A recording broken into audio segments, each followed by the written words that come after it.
আসামে সিঁড়ি নিয়ে যাওয়ার লেগে ঢুকছে, আসামে সিঁড়ি নিয়ে যাচ্ছে।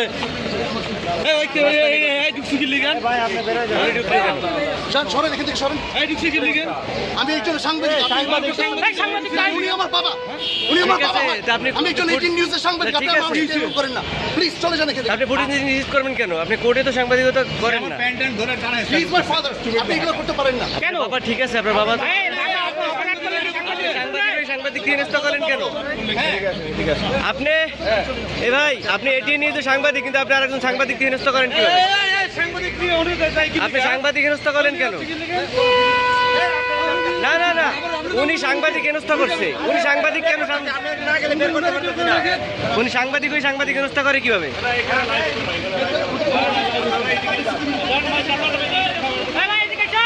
এদিকে আসেন, এদিকে আসেন। টাকা নিচ্ছে, টাকা নিচ্ছে। পক্ষ সে একজন বীরঙ্গনা মুক্তিযোদ্ধার মেয়ে, যে বীরঙ্গনা মুক্তিযোদ্ধার মেয়ে। মূলত মামলাটা দায়ের করা হয়েছে 406, 420 আর 506 ধারায়।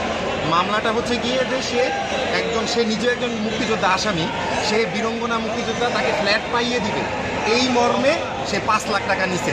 পরবর্তীতে বারবার নোটিশ দেওয়ার পরেও সে ফ্ল্যাট দেয়নি। ওই মামলাটা আমরা ফাইলিং করছি। মামলার ফাইলিংটা হচ্ছে 2-3-23 সালে। তো 2-3-23 সালে যখন মামলা ফাইলিং করছি, ফাইলিং আদালত যে সে মামলার গ্র্যাভিটি, অর্থাৎ মামলার যে বাদী, সে হচ্ছে একজন বীরঙ্গনা মুক্তিযোদ্ধা।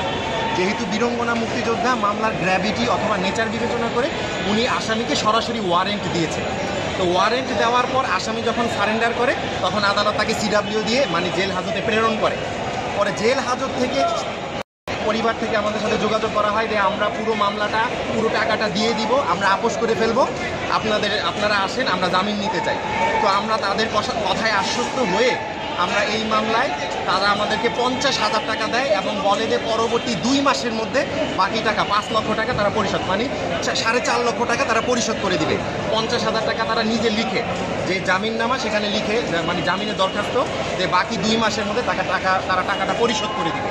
পরবর্তীতে এই মামলা টাকার মামলাটা পরবর্তীতে সিএমএম কোর্টে যায়, 3 মাস সমাধানের জন্য বলে। বাদীর মা, সে 9 বছর